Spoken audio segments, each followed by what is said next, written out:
बाबुले बनाएको चित्र के कान्छा छोरोले कृष्णको चित्र बनाउँदा बनाउँदै मेरो बाबुलाई वृन्दावन जाने इच्छा लागेछ है। वृन्दावन जान्छु मम्मी, म पनि, मलाई नि कसरी लाने होला, मलाई नि जान होला, कसरी मलाई नि लानु न मम्मी भयो। ठिक छ तिमीलाई म वृन्दावन समय आएपछि भगवान्ले बोलाएपछि लैजाउँला ल बाबु, तिमी राम्रोसँग पढ बस भनेको कुरा थिएँ। अनि पोहोरको कुरा थियो, पोहोरपछि यो वर्ष आयो, पोहोर पनि के भइरह्यो। त्यसपछि भगवान्ले बोलाउनु भएन बाबु, हामीलाई पख बोलाएपछि जाम्ला उहाँले भन्यो। अनि यस वर्ष चाहिँ बोलाउनु भयो कि अचम्म लाग्छ मलाई। जम्मै जोगाड गरिदिने कि जाने भनेपछि सबै कुरा मिलाइदिने भगवान्ले। मिलाउन त हामी पनि आफै दौडेका छौँ, तर त्यो जागरुकता हेर्नु चाहिँ कहाँबाट आयो हामीलाई, यो आत्माबाट, यो हृदयबाट। उहाँमा जाने भनेपछि ऊर्जा आफै एउटा किसिमको भएर आयो कि। अनि त्यसपछि हामी परिवार मतलब जेठो छोरो त बाहिर गएको, कान्छो छोरो म उसको बाबा चाहिँ अस्ति वृन्दावन जाने भाग्य जिउरे। मलाई त बार जान मन लागिरह्यो वृन्दावन। आहा, त्यहाँको छवि कृष्ण ठाकुरजीको ती गल्लीहरू जहाँ पनि भगवान् हिँडेको जस्तो आनन्दको अनुभूति हुने वृन्दावन त्यस्तो ठाउँ छ।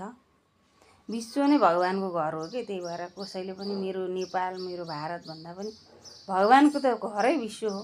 यो सबै संरचना गर्ने, सृष्टि गर्ने नि उनकै काम हो। फेरि विध्वंस पनि उनैले गर्ने हो। हामी त केवल उनको निमित्त मात्र हौँ। सानो चिट्ठी बराबर पनि छैनौँ कि हामीले चाहेर केही हुँदैन।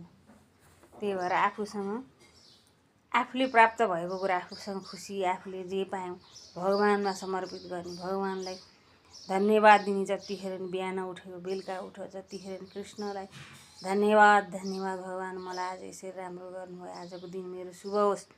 म काम गर्न जाँदैछु मेरो क्षेत्रमा, नि मेरो काम गर्न आजको मेरो दिन शुभ होस् प्रभु कृष्ण भनेर म हिँडिरहन्छु के सधैँ। र भएकै छ। दुःख आउँछ तर क्षमता बढ्छ के। दुःख पनि आउँछ, भगवान्ले फेरि परीक्षा नि नलिने होइन, लिन्छन्। तर नडराइकन त्यसलाई सामना गर्ने सामर्थ्य पनि दिनुभएको हुन्छ।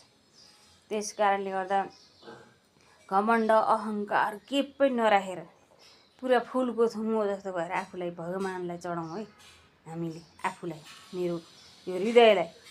म भोलि मृत्यु हुने समयमा पनि मेरो बोझहरू, मेरा चिन्ताहरू लिएर जानिनँ। म चिन्तन बोकेर भगवान्को चिन्तन छवि लिएर जान सकूँ। श्री कृष्ण गोविन्द हरे मुरारी, हे नाथ नारायण वासुदेव, कृष्ण भगवानको जय हो। राधे राधे।